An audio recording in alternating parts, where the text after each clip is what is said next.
Norris here at HorrorCon Film Festival, and this is our panel for acting, and we will get started by having you guys just introduce yourselves. What do you do? Your projects. Just give us some background. Okay. I'm Simon. I'm an actor. I was in a film that was premiered yesterday in the Room 237 competition. Been creating some films with my team called the Dream Team for about 2 years now.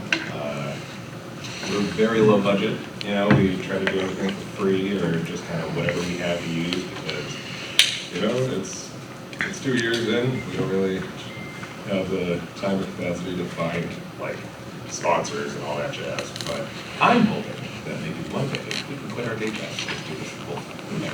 We'll see. My name is James Stokes. I have about 68 credits to my name. I've been acting for about 15 years. We do have a movie playing tomorrow at 3:15 called The Forest Through the Trees. I would love for all of you to come out and let us know what you think about it. I've done some decent stuff. Jason, Stranger Things to my list. So I've done some SAG films and independent films. I will always do independent films, I think. I love independent films. But yeah, that's me. Hi, I'm Sean Norris. I've done a bunch of indie short horror films and such on YouTube for the last 10 years on my channel, Zombie Studios. But recently, me and my friends have started an LLC called Project Periscope, and we just premiered our first film like a little bit ago in Room A tonight. It's called Bury the Cat. I co-directed it and starred in it, and I also did the makeup, special effects, and yeah. I'm Scott Bryan. Got about 20 years experience. I started doing acting, theater, and did a whole bunch of independent films in the Southwest. Also worked on some of the bigger stuff in New Mexico as the film industry started to boom. During the pandemic, me and my wife started making like do-it-yourself, scenes out, like puppet films just by ourselves. Our company's called All By Ourselves Productions, and we've got a foot tomorrow at 11 a.m. My best friend's head exploded. It's puppets having existential crisis for 45 minutes, so check it out, Room A, 11 a.m. Awesome. So I do want to keep this interactive. We have actors, all actors. Do you have any filmmakers, directors? All right, producers. All right, a little bit of everything. Writers. All right, so let's make this interactive because I know there's always a different perspective from whatever role you are viewing. Let's start, Scott, with you. Tell us a little bit about your process when you are getting ready for an audition. Getting ready to audition. I think preparation. I mean, it's just all preparation. It's like as long as you have to utilize before you go into the audition, you just have to use every second of it. Like really dig in and try to like make choices like before you go in, like have a plan, and then also just be ready to roll. Because if you do well enough in the audition that they're like, could we see a different take on it? It's like you got to be ready for that because that's the like golden moment where you could land the role. So it's like, yeah, make a couple different choices, and I don't know, like I would do as much like character studying as I can. Like if it's something familiar, like if you're trying to audition for Shakespeare, I mean, there's tons of stuff you can study for that, obviously. But if it's like a independent horror film, just figure out your archetype and just how to like put your own twist on that. And I think auditioning is like its own skill too. So it's like go to lots of auditions. That's it, as many as you can. Learn to fail at it because it's always 100 people vying for one role, and you got to like be okay with that. Absolutely. Sean, you want to add to that?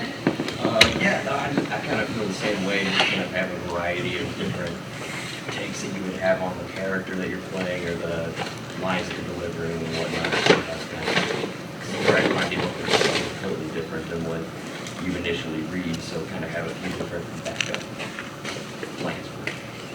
I found that since COVID, everything is pretty much, you're self-tape now. So as far as, take a self-tape class is the best thing to do. Learn how to do lighting, background, all that stuff. Be prepared.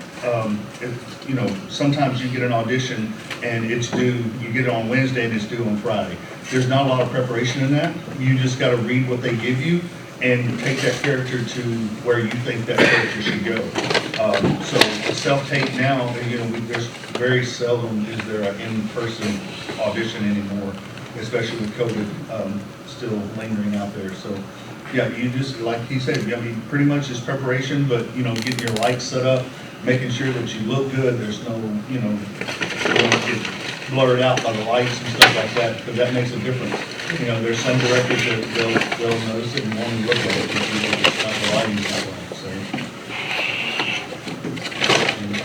Yeah, I totally agree with everything they just said. Also, if you have a talent agent, sometimes it's nice. I know not everyone wants to get a talent agent, you don't have to. But I was signed with Heyman, and for the first year that I was with them, they would record, set up the lights, they had everything for you. And now they're not really doing it in the office anymore. I don't really know exactly why. But seeing those setups, like I got some lights for myself that you have to invest in yourself. Like if you want to get that role, you want to make that money, you got to pay them. And then you have that for the rest of your life, or until it breaks. But you have it for a while. And having an agent does help, because you can send it to the agent before you send it off to the casting director, and they can look at it and can point out things to you that you might not have seen during audition. So having a casting agent is not bad. Yeah.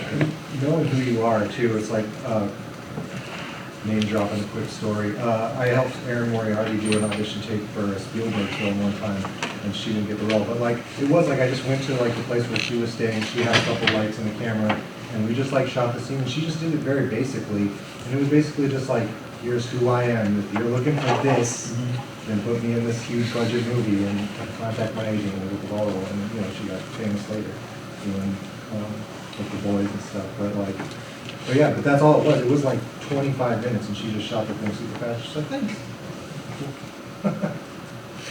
What are some do's you would say for self-tape? What are some things that a new actor or green actor should be mindful of when they're doing their self-tapes?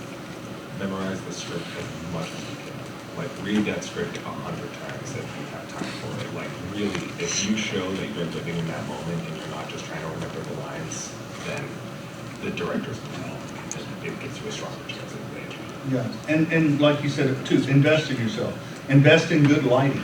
Yeah, Amazon is your friend when it comes to that. Amazon has good lighting out there for actors to be able to portray themselves in a light to where directors and casting directors want to see. That's the biggest thing, is having a good video to take.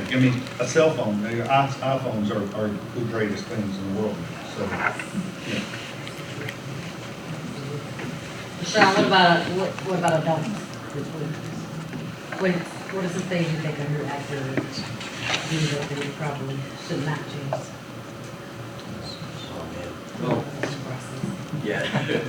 Well, it's kind of like you said, just make sure you know the lines. You don't want to stutter and stuff when you're giving your self-tape and everything. And then, like you said, have some good lights. So I would make sure that you have a good background as well. Nothing just kind of distracting. Have you seen some don'ts that you can share, or?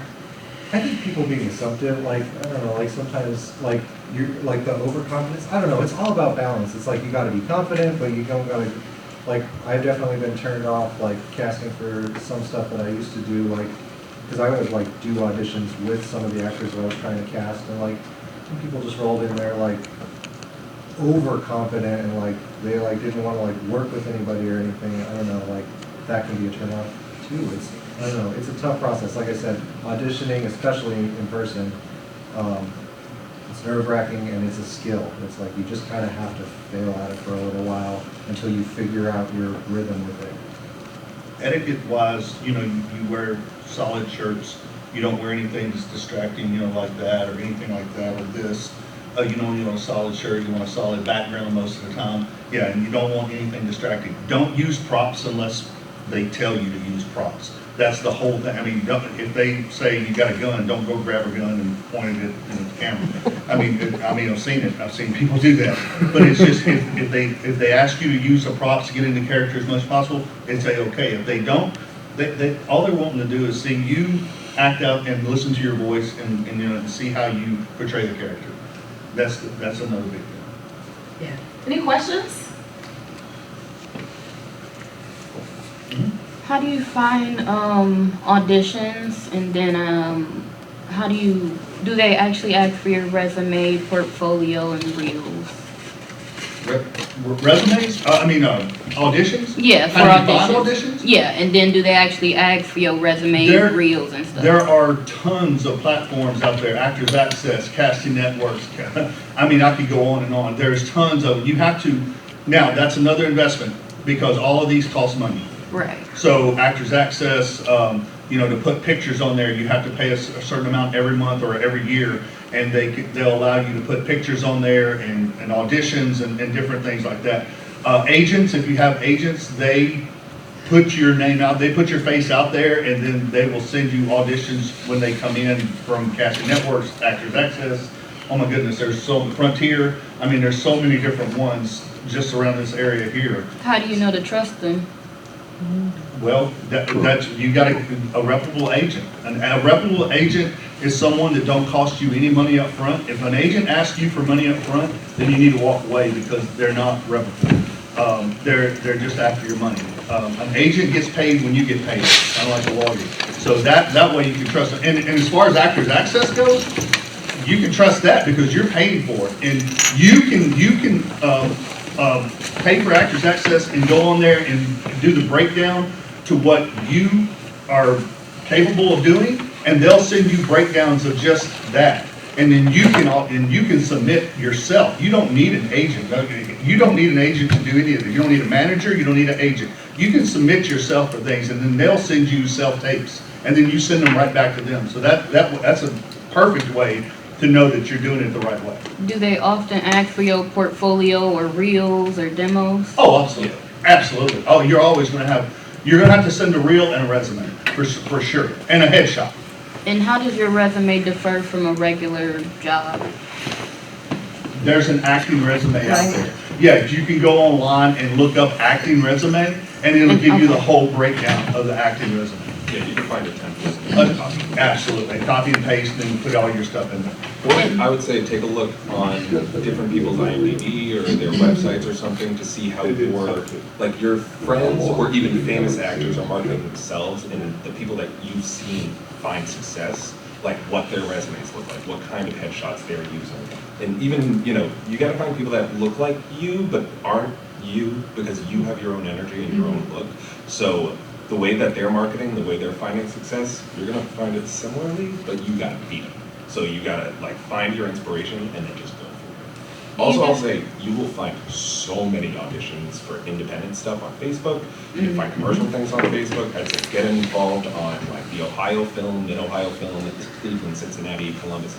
There's so many groups out there that are just constantly posting auditions. So if you need to build your demo reel, work on some unpaid stuff. If you need some side cash, and this is just a side thing for you that keeps your heart alive. It's find a group that's paying you and take a week off work and go do a film.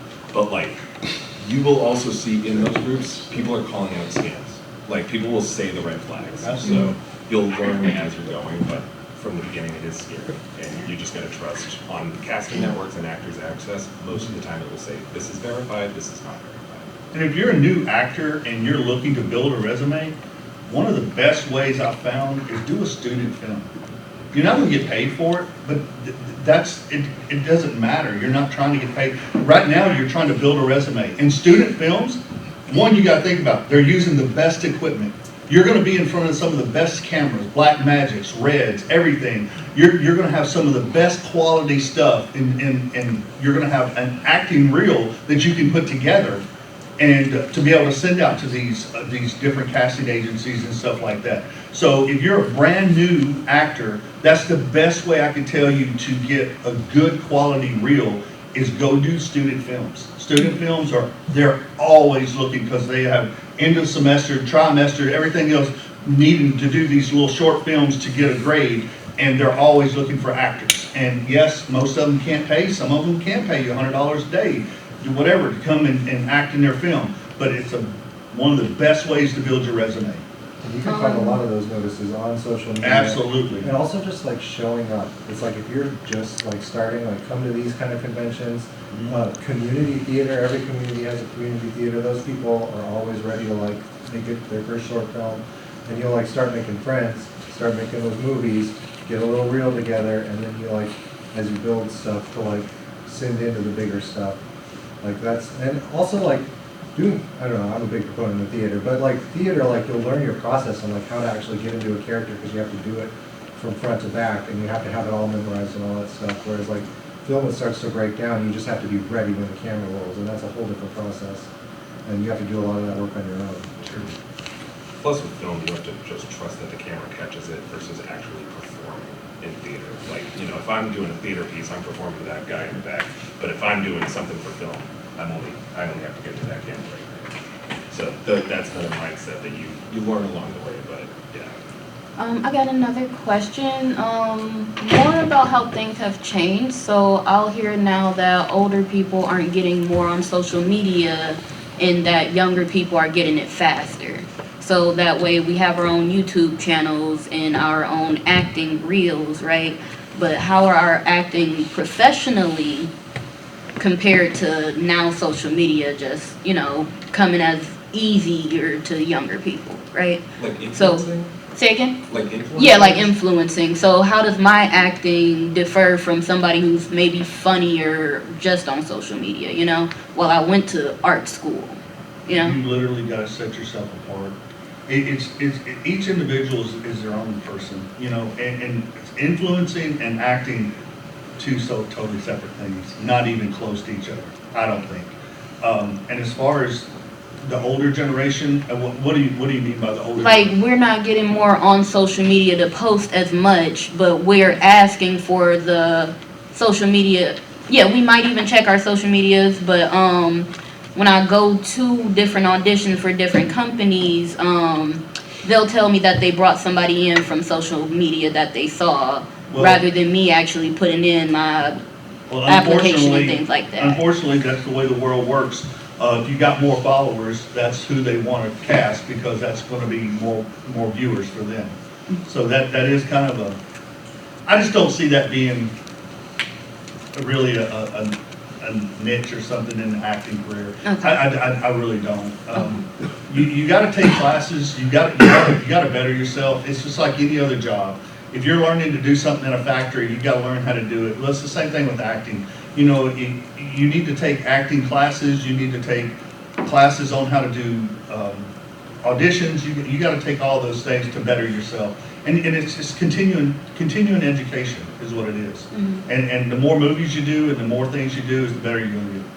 Because social media can help you, like you were saying, like someone with 15,000 followers could get cast because someone saw them make like a review about eating Taco Bell, and then it's a Taco Bell commercial that pays $30,000 for them. Like I've heard here and there that actually does happen, but it's really, it can help and it can hinder. You got to be careful with what you're doing on social media, and just really, like you said, focus on your craft, take the classes, and focus on yourself, because you're gonna find success in so many different ways you're never gonna expect. And it might be on social media, it might be by never using social media and always just focusing on in-person connections. So everyone has a different way of getting there, but I wouldn't get too hard on being on Instagram every single day and doing all that jazz. Yeah, you gotta find your own path. It's like, I mean, there's so many ways to do it nowadays, like, which is great. It's a super crowded field. Everyone's trying to do it some way. But it's like, you know, you don't have to move to Hollywood at 15 anymore and like get off the bus with no money and like hope a casting director sees you. It's like, you can do it as an influencer. You can do it like in your hometown. You know, like people come up like making movies in, you know, like some little town, and they get, you know, they do the right amount of like post-production work and promotion, and suddenly they're like getting deals for studios and stuff. But yeah, I mean, if you're already an influencer that has a ton of followers, yeah, capitalize on it, go for it. I got here late, I hope it wasn't addressed, but how would you describe the perfect reel? Like length, how many scenes, what should the perfect reel look like? That's a good question. What kind of reel? It is a An good actor's question. reel, yes. Like a sizzle reel? No, Well- like an acting. Like a demo. An Like a acting demo reel. reel. I'd say no longer than 3 minutes. Because, I mean, not too many casting directors are gonna look at anything over 3 minutes. That's what I've been told a long time ago. And I've got actually 3 reels. I've got one that's like 3.5 minutes, I got one that's 2 minutes, and I got one that's 1 minute. So it's kind of like, you just gotta pick and choose of what you wanna send to the casting director. How many scenes do you stick in there generally? Well, as many as you can get in there, but you need to be speaking in every scene. Yeah, if you got a good editor, man, yeah, that go like. You need make it to look be slick. speaking in every scene.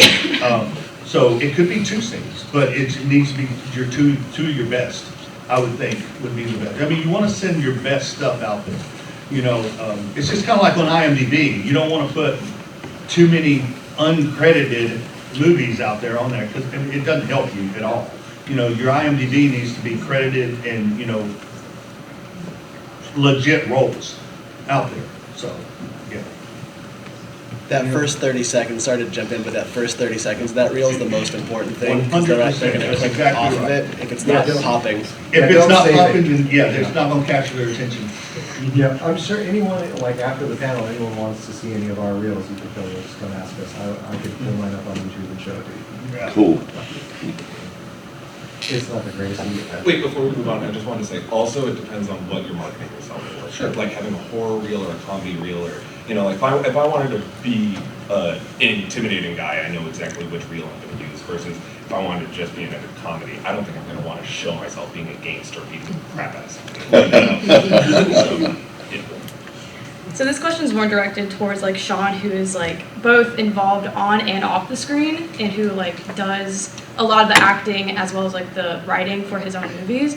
How exactly do you critique yourself when you are that actor and that film writer? Like, do you have like a team of people that like maybe makes criticisms and tell you like, okay, maybe try this instead? But like, how do you balance that like involvement really?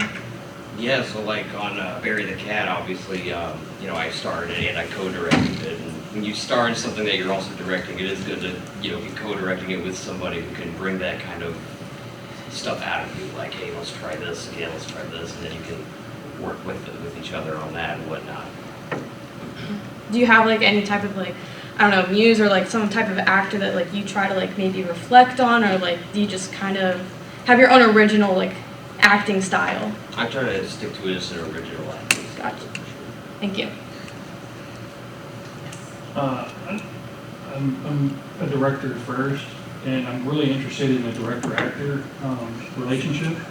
So if each of you can just kind of talk about, do you prefer directors who are more collaborative and kind of give you some creative freedom as well and like work with you to develop the characters, or do you prefer directors who just like tell you what to do and like this is the way my vision is and this is what I need you to do? I think the art form is, like every project you can figure out some way to like be a better human being and like further your art and like find out about yourself and find out about the world through your experiences. But like, I would go into any of those and like be like, okay, what's this gonna be? And it's like if I was like when I work with like working with actors, it's like you try to like have the balance of like they have skills and talents that you weren't expecting, and they're gonna bring something to it that you weren't expecting to make it better. And you gotta let that, you have to let that bubble to the surface. You can't just be like, no, this is how I want it. Do the line like I wrote it. And this is how I wrote it. Here's your line read. Like, that doesn't usually go over super well.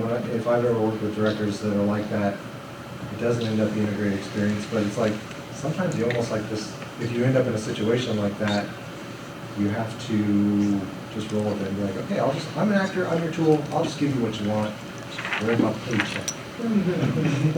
But then you do stuff that's like collaborative and artistic, and you get to like bring your A game to it, and your director is like helping you find new stuff that you like never knew was possible and stuff. Those are the sweet moments, and it's not every project. So it's Then there's like the other end of the spectrum, right? Where there's directors who like are super vague with what they want. They really kind of don't know what they want, and they're just like, have you experienced with that? When you get into like super high production stuff, like, you know, like $1 million movies and stuff, yeah, it seems like they don't even interact on set. Like, I don't know if they're doing stuff before that, but like, but yeah, it's like the director has like a bajillion things going on. They're basically just the manager of the movie, and then the actor just comes in and does their stuff. They hit their mark, they say their lines, they know their stuff, and they're like, and if the director's like, oh, well, could you do it one more time and do it like this? And they're like, yep, adjustment, boom, do it.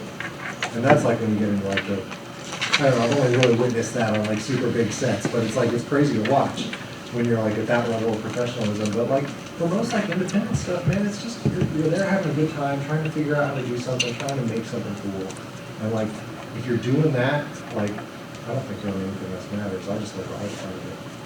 Yeah. Sean, what about you? Do you like for your actors to kind of bring their own character to set, or are you focused on the script and what's in it? Because I do understand from a director's point of view that you don't want an actor who just kind of freestyles to the point where they're missing the storyline, you know, so, yeah.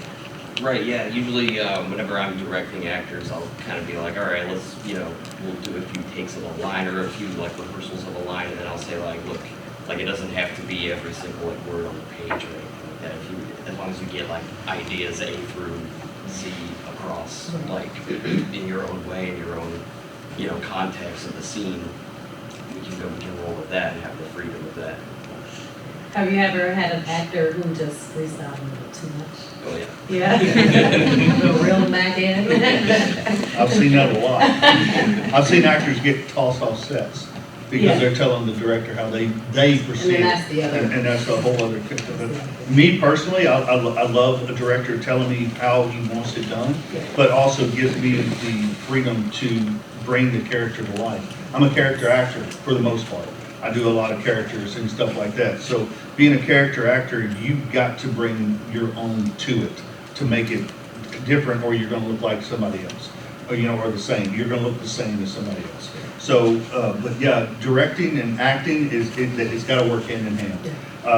The director and the main actor, or any of the actors, have to be on the same page for it to work. I agree. I think it really comes down to the director having a clear vision and finding a way to communicate that to the actor. Because I've been on sets where I have no idea what the director wanted, and throughout the whole thing I'm just questioning myself. But also as an actor, you gotta be kind to yourself, because they will tell you what you're wrong. Or you'll hope that they will. But yeah, it's hard when they give you complete creative freedom, because you're an actor, you want to be told what to do. But it is a little nice to have some sense. So it really just depends on the project that you're working on. And that takes the actor back to reading the script and coming up with his own backstory. Yes. There's a lot of times where they'll just read the script and it's like, well, okay, tell me what, you don't have to always go to the director and stuff to ask for backstory. Most of the characters I've played, I can come up with a really good background. And the thing of this, that would help you develop that character. You got to take the time to actually read the script and then go back and read your part and come up with your own backstory. Have one-on-ones with your director before you even start. And then once y'all have that one-on-one and you get the feel of what the director's looking for, you might be going down the right path of what your backstory was, or you might want to change it up a little bit. I've been asked several times by my director, which Jason is one of my directors. We've had one-on-ones on like the last couple films that we've been on. What do you think about this? What do you think his character would do? What do you think Ken would do? And all that stuff. And so I think that helps and you got to do that before you even get on set to start working.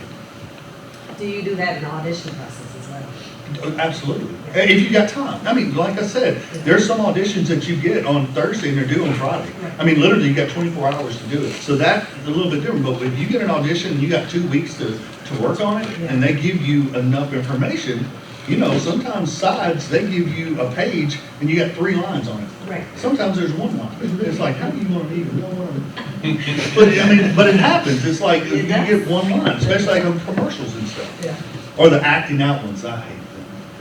where you just got no talking at all. You just gotta, Yeah. you just gotta do that. That's the hard. It's Yeah. hard, yeah, because you look stupid. But and you know, I mean, commercials pay a lot of money, so it looks stupid. I'd like to ask each one of you if you've ever been, I was on a set one time and there was a director and then the writer was there and the producer. So sometimes you gotta read the room. And I had like the director was very, very passive. He was happy with what was going on. But then the producer was over there. And you're Director. disaster.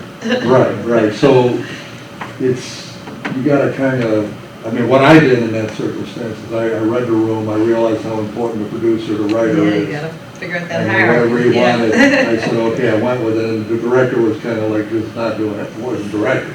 Yeah. So I'm just wondering if you guys ever had that experience.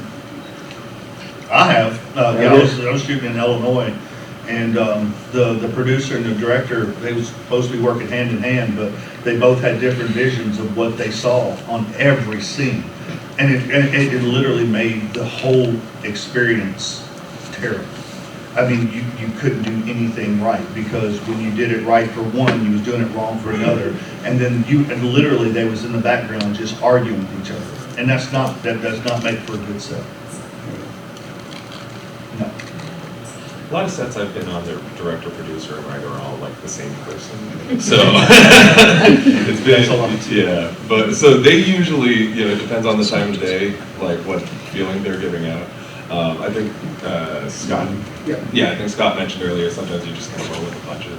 But I have been on a set where the director was having a great time and really enjoying what was going on, and the producer, writer guy just was miserable, but he was trying to fake it the whole night, and it was not a good experience in the slightest. So I think having the right people on your team that are actually aligned, they're all on the same page, and they're not faking it, then it makes it way better to be on set with them. And I think just start making movies with your friends and like see if those relationships last. Learn your role in the thing. Like you can kind of start to like you're saying, like read the room a little bit. Like you know what kind of like movie you're getting into. If you're doing a low budget horror movie with your friends where you guys are just all carting the buckets of blood up the steps together, trying not to slop it all over the place and make a mess. That's one thing, and it's like you're gonna have a good time, and you'll probably get, there's conflicts that happen even on those sets, people flip out or whatever, but and then if you get into more professional stuff, I think that's just a confidence thing. It's like you show up confident with what you're gonna do, and also be confident enough to know that you can adjust if you need to, and then read the room, there's I've been on some pretty contentious sets a couple of times when I was working doing stuff, and it's intense. But if you are prepared and you know what you're doing, then at least you can go home at the end of the day being like, well, I did my best. Those guys can figure it out for themselves. In post-production, right? Yeah. Yes. I'm not an actor, I've done a little bit, but I think one of the hardest things would be to recreate scenes over and over again with the illusion that this character is experiencing these things for the first time. So can you guys talk about your process on how you are able to do that?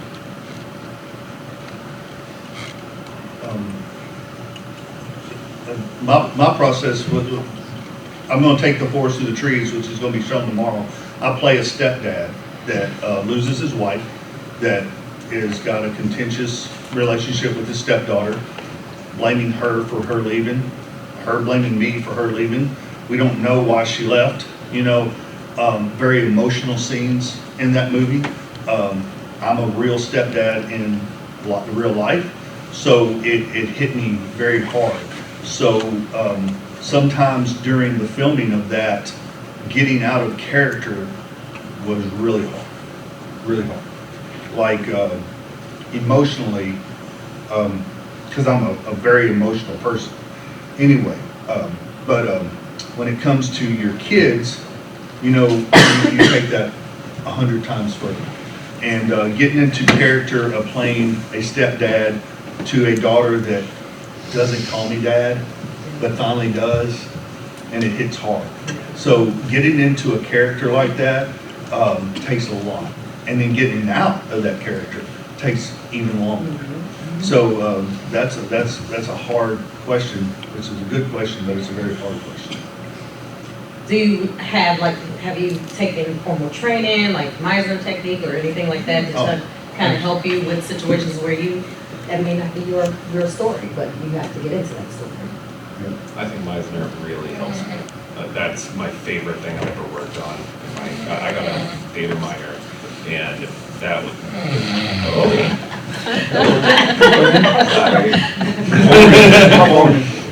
Take two. We'll dance while we're doing it. So Meisner is awesome.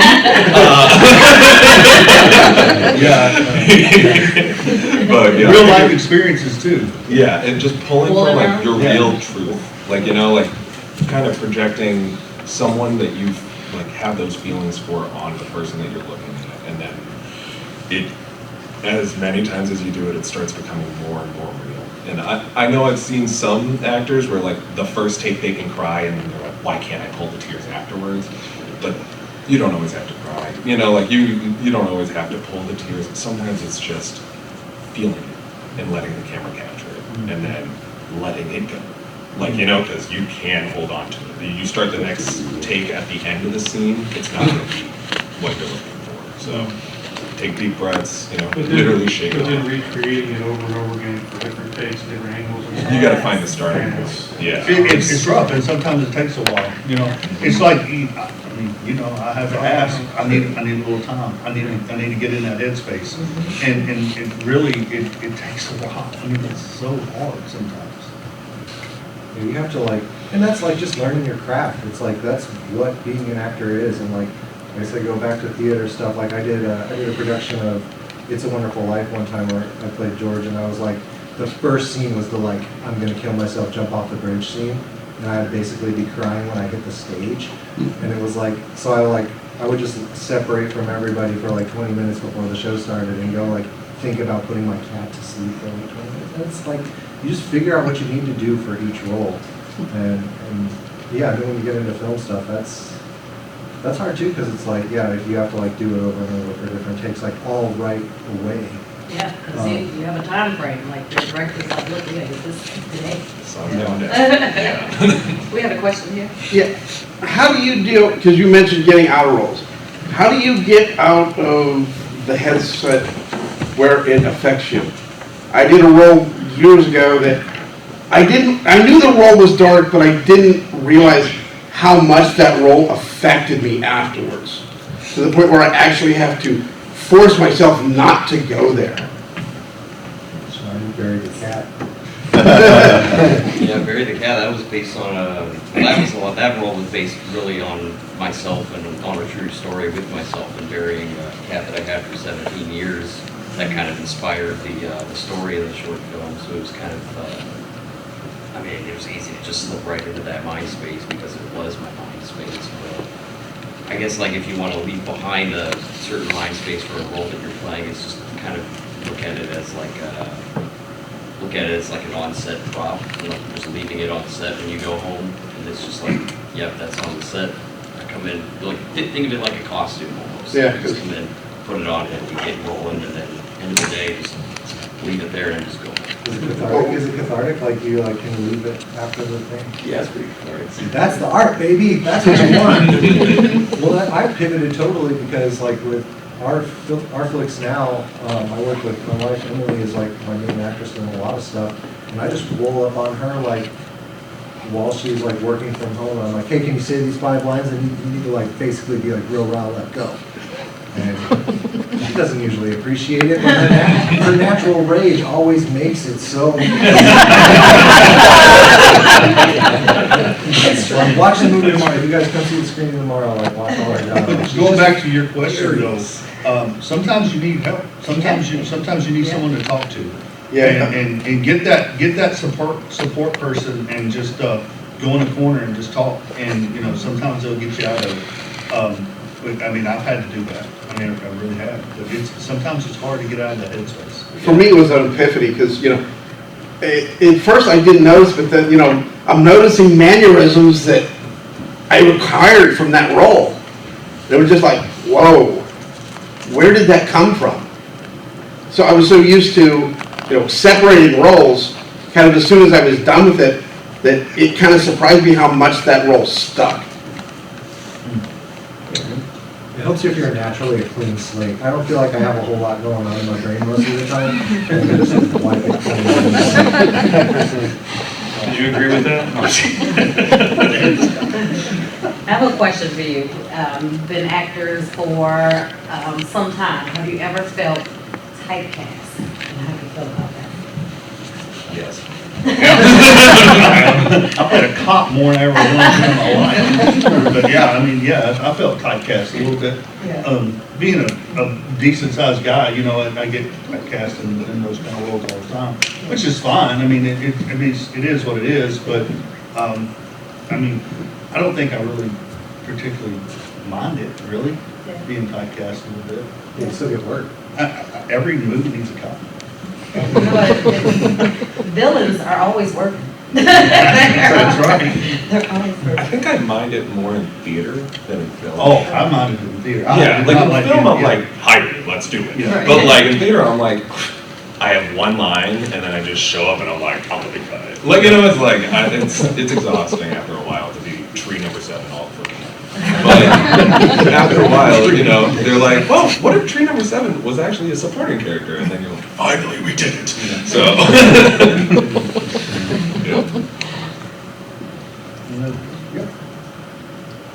Let's do this one. So I know a lot of actors, especially TV actors, try their hand at directing because they have really great relationships with the other actors. Is that something any of you guys would ever consider? I already have. I have a movie in the works right now. I'm working with a guy out of Kentucky. We're doing, it's called Ichabod Crane, and it's a remake of The Headless Horseman. I have horses, so I'm going to play The Headless Horseman. But I'm also going to direct it at the same time. He wrote it, but he wants me to direct it. So that's to be my first time ever directing it, if we can ever get it off the ground. That's the whole thing, is getting it off the ground. It's right now it's slated to be a short film, but we're looking at turning it into a feature. I've never done it per se, but I'm looking into doing that. That's not something that I want to ever do, to be honest with you. Directing has never been something that I've set out to say, I'll produce. I've helped produce films and stuff like that. But as far as directing, I don't want to. I'm gonna leave that to him. It's just not my nick. It's just not. I like writing some and doing and helping with scripts. I've helped rewrite scripts and stuff like that. But it's just from my visions of seeing the script already together. So it's just things that I could change. It's just like my military. I was doing a military movie. I was in the military. So, they asked me, I said, this ain't right. I mean, what you've got here is not right. Then they said, well, rewrite it. So I rewrote it and made it to make sense to the people. But other than that, as far as directing, I don't ever want to leave the acting side of it and go to directing. That's when we left that to you guys. Simon, what about you? I have wanted to dip my hat in directing. I'm from Boston, and some of my friends from college we had a theater company up there, and they would direct their plays, and I would kind of assistant direct because I never was a director before.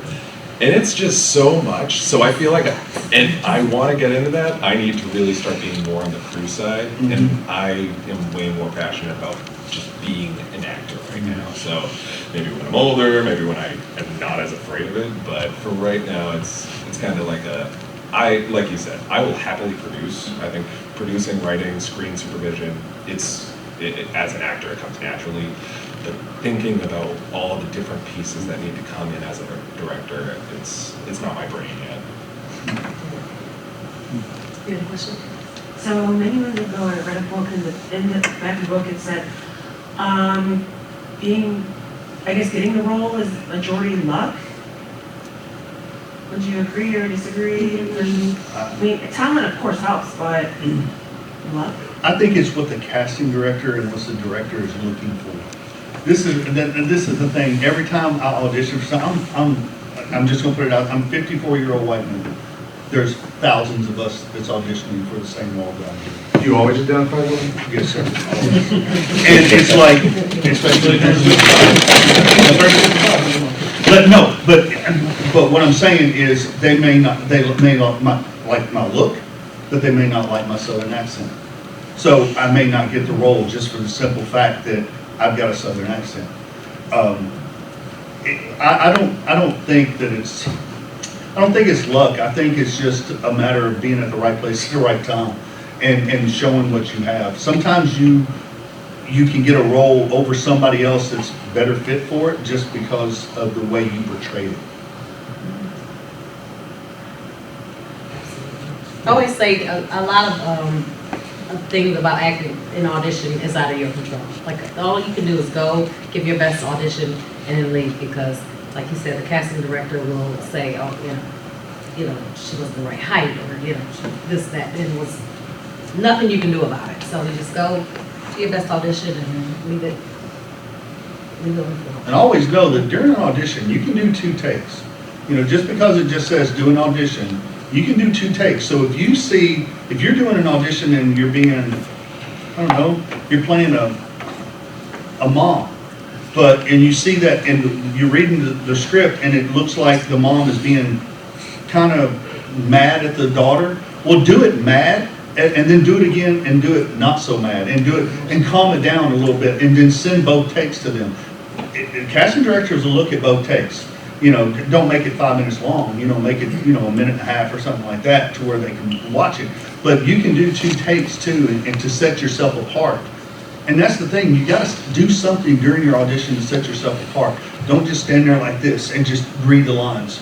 You know, talk with your hands, talk with, you know, move, don't move too much because you gotta stay in frame. But you know what I'm saying, you can actually set yourself apart a little bit. Like if you're reading something on a computer and you're looking over somebody's shoulders, kind of lean in, you know, lean in a little bit. Look at the camera, make sure your face is always, don't ever turn your face from the camera. But yeah, you want to keep that body. But if you're reading something off script, you know, if I'm looking at the camera, I want to look just to the left or just to the right of that camera. You don't want to be looking directly into it unless you're doing a monologue. If you're doing a monologue, then you can do it with a teleprompter, a teleprompter app. Teleprompter apps are cheap, and you can get them on your phone. You can type it in there, and then you just watch the and you look directly at the camera, and you can read it just doing like a commercial. So I'll also say really read the audition, because I've tried to set myself apart by doing like an audition around my car and shooting outside, and then I submitted it, and then I looked at the email and it said, do not shoot outside. So like, you really gotta follow the rules.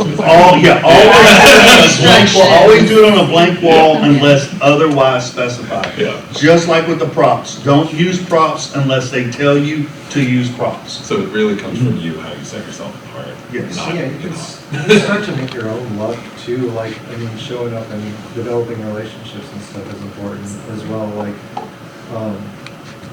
you know, if you're trying to like get a cold role, like without knowing these people and you're just sending a tape to someone, it's like, yeah, it's probably a lot of luck, but it's like, if you're submitting to like the same casting directors in your area, like over and over, they'll start to get to know who you are, what your strengths are, they'll start thinking of you when they get roles, you know?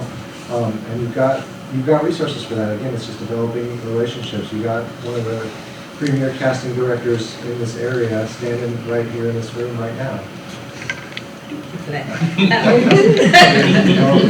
My name is Real. Do we have another question? Kind of going back towards the beginning, I think you guys brought up about having a resume, like an actor's resume. So I know, I think you probably want to list like the experience on your resume, or like talk about the training you had, like the classes you go to, stuff.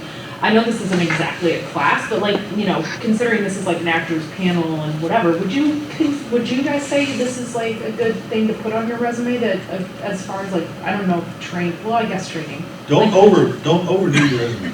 Okay. You can put too much on a resume. A resume, they want your newest to your latest, you know, movies and stuff, and put your best stuff on there. Mm-hmm. Like, you don't have to, like me, I got 68, I'm not putting all 68 films on my resume. I'm putting like the top 8 at the most. And then I'm putting some of my skills at the bottom and doing other things like that, and then telling other things about me, my attributes and stuff like that, awards and stuff like that. But don't oversaturate your resume. Your resume needs to be kind of one page. Yeah. And so you can put too much on it. So you just don't and I don't think casting directors are looking at your resume as much, because IMDb is so relevant now. Everything is on your resume, is on your IMDb page. So if you have an IMDb page, everything is gonna be on there, and that's one of the first things they're gonna look at anyway. They're gonna look at, sometimes directors look at the number, your IMDb number, where you're at on the star meter. People say it don't matter, but I think it does matter. It does matter. So and that's how many people looking at your IMDb page, and stuff like that. So, but don't oversaturate your resume. I'm a big proponent of having a resume. Yes, put this on. If you've got a blank education and classes and things, and you want to word this just right, as long as you can back it up if they ask you about it. So far, it's just my name. Yeah. Well, that's what I was saying. I was gonna say, if you don't have anything to put on your resume now, then it's more bio stuff. It's more more your bio, passion. Why you want to be an actor, your name, your height, that type of stuff. But that's why student films is good. Yeah. Local projects, get into those, just so that you start putting something on your resume. But to start off, you can just kind of have like a extra in movies and stuff like that. That gives you experience. Yeah, you're not speaking on camera or nothing, but it gives you experience being on a set, getting to see how big sets are done, or independent sets are done, everything. And then you can put that on your resume. It all helps. I'd say especially for trainings though, like find the specializations. So like if you take a Meisner class, Chekhov, like any of those like specific techniques that a director sees and they're like, oh, okay, they're good at this. And then they think like, maybe not, but maybe in the future they would be good at this role that I have coming up. So. And you can pad that with your own skills too. Like, if you take a stage combat class, if you're if you're good at baseball, if you're horseback riding, where I came from, I was like, you have to have that on your resume. Pad your resume, but don't lie. Yeah. Do not put something on there that you cannot back up and do. Because the first time that they want you to do that, and they say, well, your resume says you can do it, and they put you out there to do it, and you can't do it, that's a big no-no. Don't ever put anything on your resume that's not true. Except for your age. You always lie. What's your thoughts on SAG and maybe going too early? Don't. Like it's not good for you to go too early. Because I've had friends who've done that and it just killed Don't go until you have to. I mean, literally. At one point, if you do enough SAG films, you're going to have to go, or you can't. But I wouldn't go until you have to. And my advice to that is go 5-4. I was gonna say the same thing. Because look at 5-4, you get to do both. You get to still do independent. I think the only thing that you can't do is vote in the academy, and who cares anyway. So, literally, it's. But don't tell anybody you're 5'4". No. Yeah, but if you're getting to a point where you're making money, and like if your career is taking off, and it's like it's time to join SAG, it's like it's like you'll know. I've been SAG eligible. Well, you'll know at that point because they make you go SAG. Yeah. We got time for a couple more questions. I have a question for you guys. What would you tell actors to look for as far as like red flags anywhere in the industry? Like something that makes you say, oh, no. Well, the first thing is agent. If an agent asks you for money, do not go with them, because reputable agents do not ask you for any money until they get you work. And then they take, I think independent films, it's 20%, and SAG films, they can only take 10%. So. And that depends on the agent too. Yeah. Like sometimes, I know Heyman has like a online hosting fee because of their website. You don't have to pay it. It like gives you more visibility, but you really don't have to be on there to book. If you have good enough presence, then you'll be fine. What's the red flag? What about you, Sean? What'd you say? Stay away. I don't know if I've encountered any red flags yet. Oh my God. Any productions that like wanted you to be a part of it, and you're like, oh no, that's not. I guess it's just like look at the people involved and gauge out the professionalism of it and the safety of it and whatnot. That's where I go to. Another one is pay to play. Don't pay to be an actor. Don't pay. I don't care if it's $50 or whatever else to get into a movie. you don't have to do that. As an actor, you need to get paid for what you're worth. I mean, actors, it's not an easy job, and so don't go out there and because I've had directors, I've reached out to directors and said, I'd love to be in your movie. Oh, I've got a role for you. You pay me this much money and I'm gonna get you. No. Oh, it happens. And it's like, there's no reason to do that, guys. There is so much out there going on. You don't have to pay to play. Yeah, you can do your own research too. It's like, Yeah. pay to take the classes, pay to Absolutely. if you can find someone that you can find stuff that they've done online, there's verifiable things that they're like a professional and they're like having a workshop, go do that, you'll meet people and you'll meet like quality people who are in it for the right reasons and want to do the right stuff. And Yes. that stuff can be worth it to pay for. But yeah, didn't it, Stephanie? That's right. Pay for Actors Access. Pay for casting networks. Pay for the stuff that you can submit to get roles. There's tons of roles out there. I bet I get 150 emails a day. At least and that's just from Actors Access. That's not even counting casting networks and Backstage and all that stuff. I mean, Backstage is a good one. Backstage has a lot of extra work that they're literally just looking for extras. I mean, and you can find that in this city, Nashville, where I'm from, everywhere. There's all kinds of places out there just looking for extra work. I remember the red flag. So if they don't say location, what the payment is, sometimes they just don't have it figured out yet, and they will say like TBD, deferred, something, talk to them. Take your time before you sign anything, because those are red flags for me. You'll see if you join these Facebook groups, people will say scam alert, tell us this, or we're taking this off our page. It is a little scary, but it's also people who give the most information likely are not scamming. But the less you see about what the film is doing, the more likely that it's just a scam. They're trying to take your information and use it somehow. How many issues do you guys run into with some of the contract language? Because some of the people I've met here, a buddy of mine, he's like, one of them, they owned your likeness. And he's like, no, so he did fine line veto and resubmitted and went back and forth. But do you guys ever run into that? That's where agents come in. That's where agents and a lawyer. I have both. I have agents and lawyers. And they look over all my contracts. My manager looks over and he sends it to our lawyer before we even do anything with any film, big film. So there's some independent films that I'll work out on my own. It's not good. As far as a contract, yeah, I mean it's you pay for my gas, you pay for my hotel, and you pay for me to do a day rate.